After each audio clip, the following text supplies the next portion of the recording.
Hello everybody. Today I'm at this place and I found myself an unlocked '05 Toyota Camry LE, which is nothing special and probably one of the most boring cars in the world. You know, it's 1 year older than even my very own '06 town car.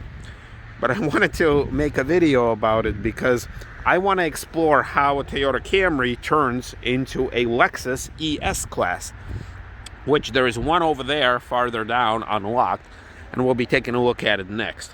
But first, because this one is also unlocked, I want to kind of explore why is this car, not in particular an '05, but in general, Toyota Camry has been, it's been successful over the last God knows how many years that they've been around. I'll be looking that up. And, it still goes strong. I don't know what generation it's in right now, but, there's plenty of them. Toyota dealerships are full of them, despite the fact that all other manufacturers are turning into SUVs and crossovers, and some, Lincoln, are abandoning sedans altogether. So here it is. It's an '05 Camry.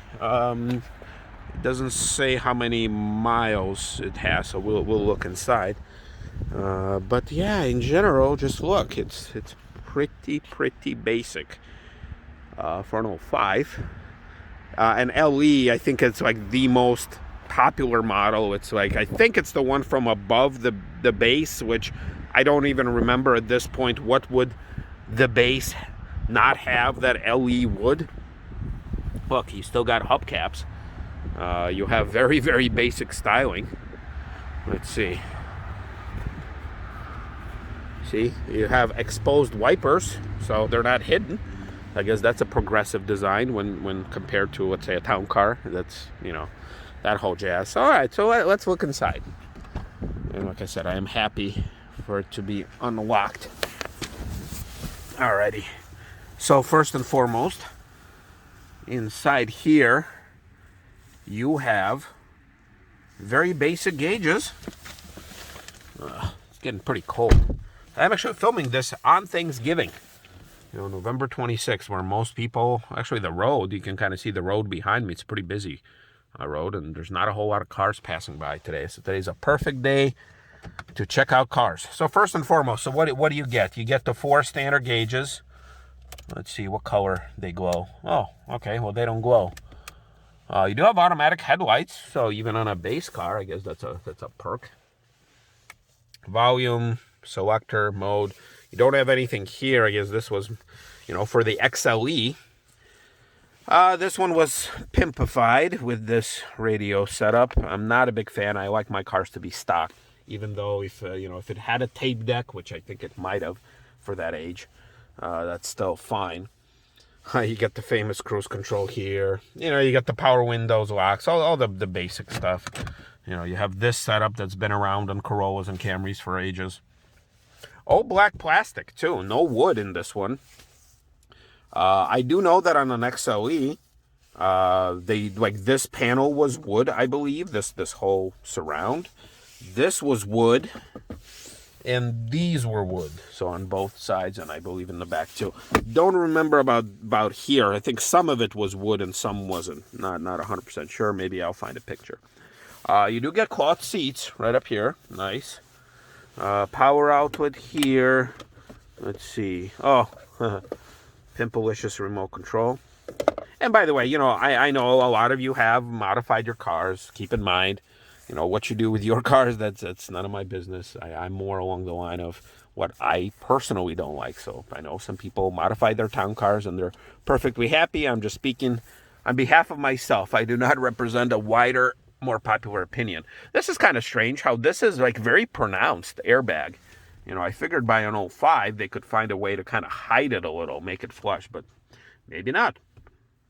Maybe that's why right here you have the controls around, but you don't have anything like somewhere here on the steering wheel. And you can kind of see the middle of the steering wheel is kind of big because it did hide an airbag. So, all right, let's see. I don't actually see a sticker right here so I don't know how many miles it has. Let's see if I can rummage through some of this interesting data right up here and see Well, there you go. Whoever Sandra Hutman is, and whoever originally sold her this beautiful machine. Ooh, look at that. Look what I found. Let me see if I can unfold it. Yeah, I love these little explorations. Let's see if I can focus on it. So you have what? You have an 05 LE Phantom Gray with nothing more than carpeted cargo mat set for 186 bucks. There you go. 20,851. Got good gas mileage. You have a 2.4 liter. You have a 5-speed automatic. All right. I think it did get wet at some point because it's kind of soaking through, but because the back end is more plastic covered. Yeah, so I love finding these things. So there you go. You have some service records. So, what else we got? We got normal cup holders here. Nice. You can lift for larger stuff. Very basic. These shifters, man, this take me back. You have some storage. And you have decent room in the back. And these seats are pretty comfy. You know, they are powered here on this side.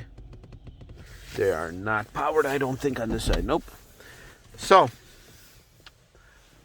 what is it about this car that still makes it go strong, you know, in 2020?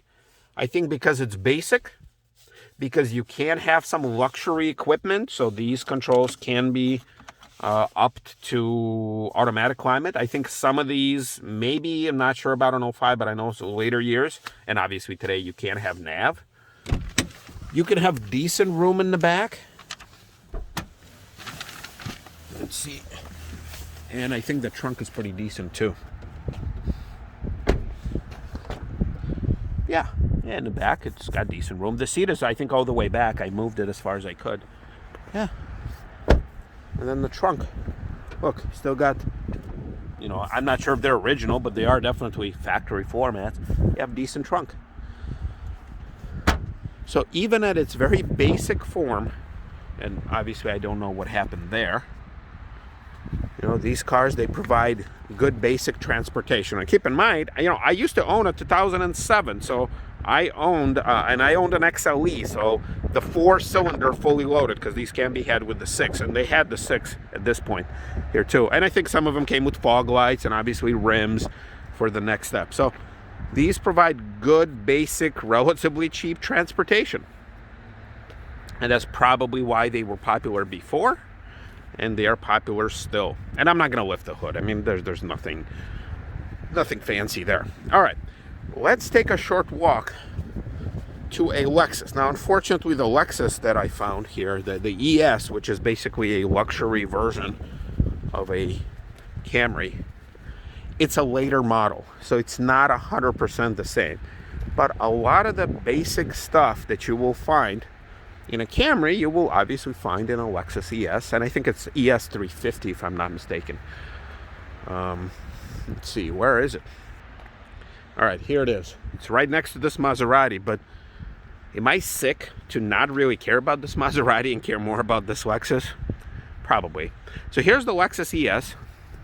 I don't really see a sticker on it to kind of tell me what it is and where it is. It's parked right in here. Let's see, it is a let's see, is it a 330 or a 350? No, it's a 350, I believe, yeah. So yeah, because 330 were like the older. And what do you get? You get the same setup. I know the styling is different. I know they come from a different generation. So this one is newer. For some reason, a little piece fell off here. Let's see, how old is it? It's an 07. So this is good, because I had an 07 Camry from this generation. So they look different. I'll find a picture. I'll be posting it up here. So whatever we saw there, that was the previous gen, but they were both very popular. So when you compare a Camry to this Lexus, obviously Lexus is more desirable if price is not not a deal breaker for you. But what do you get here? You get also this very basic, non-offensive styling, very generic, but here you do get fog lights, so you get an upgrade. Probably different headlight situation. This is where you start to get rims. All right. but nothing really special. Like it's not, this design doesn't stand out. And then you look inside. So let's check this out. All right, so first of all, it looks like somebody is working on this car. You got some oil, you have some parts there, but that's not really what I'm here for. I'm here for, so what do you get in a Lexus that you may not get in a Camry, even of the same vintage? Well, you have memory seats, for one. All of these are automatic, front and back. That's nice. So you do start to get the wood. So even on, I guess, on the base Lexus, you still get the wood. You have something that looks like 40,000 miles. So I don't know. Does this thing have... No. So, by the way, you do get a push-button start. On my 07 Camry, because I did have the 4-cylinder, I had a normal key. I didn't have that. If I did get a V6, which is probably the same engine as on this thing, I would have got this push button, but I didn't. I didn't get a push button until I got to a Buick LaCrosse, and I actually haven't had it since. So, all right, so you do have more comprehensive controls. If you notice, that previous generation Camry didn't have Bluetooth. So it didn't have the hands-free. This one does. Even with the base unit, you don't have the navigation system in here. But you do get, you know, a little bit nicer treatment. Yeah, there's no battery in this one. Battery's not charged or dead. So you do get the wood. Oh God, I love this. This is what I'm talking about. Every car should have this. Every car should have an option, I think. Like if you don't want it, don't get the option. But get this. This is nice. I do get the little coin holder. It must be a Japanese thing, and I think some American brands probably copied it also. So a bit more styling here. You get the swoopiness, and you do get the auto climate control. You know, also you have the six disc CD changer, right? Yep, you have this treatment here. I mean, I like this. Obviously, I would rather have this than a Camry. So there is enough material. Oh, this is the key thing. This is from the keyhole. So that's weird. Yeah, so obviously they do make it interesting enough where an average buyer would want to aspire to a Lexus, which I did at the time when I had my 07 Camry. Yeah, I wanted the Lexus because of reasons, right? But I couldn't have it. Look at this. It's asymmetrical. I know I already filmed an ES before, but every time I get in here, it's like, you know, it's weird, but yes, anything for the sake of style. Everywhere's leather. You do have this storage compartment here. And I think this is where you get into the heated and cold seats, because Camrys did not offer cold seats. Now they do, but before they didn't. Have this felt insert. Yeah, I mean, the leather is nice. Not going to lie. Leather is nice and soft. Let's see. It's a lot of stuff that's stuffed in there. But anyway, the glove box is kind of small. I think they could have put. And then look, they figured out a way how to hide the airbag. Look at that. And they figured out a way how to make this space a lot smaller. So obviously, you know, progress. That Camry didn't have a sunroof. I think I forgot to film it. But yeah, so this one does. And it's got the little LEDs if the batteries, you know, were functional. So anyway, what am I even going with this? Is because, you know, Toyota still sells Camrys. They still have a newer version of the Lexus ES, which arguably it's probably more ugly than this one, because this one is nice and understated. The new ones, I'll be posting a picture. I don't know. I think they went overboard with the grill. I don't know. Not a car designer. So in any case, this is kind of what I wanted to show, is like how to turn a Camry into a Lexus. Splash a little wood, give it a couple extra features that would be optional or non-existent, and you get a Lexus. Same way how you turn a Crown Vic into a Grand Marquis. You know, minus all the, you know, the softness and the suspension and, you know, possibly transmission, you know, modification. I'm just looking at it from the design perspective of exterior and interior. Well, let's see if this thing is unlocked. Might as well look at this. But if it is, yeah, it is. So see, they don't want me to have extra fun. I don't know. I've never been fond of Maserati. I don't really know what's up with those. So anyway, here's a look. Hope you like it. Maybe educational, maybe entertaining, but we'll see you next time.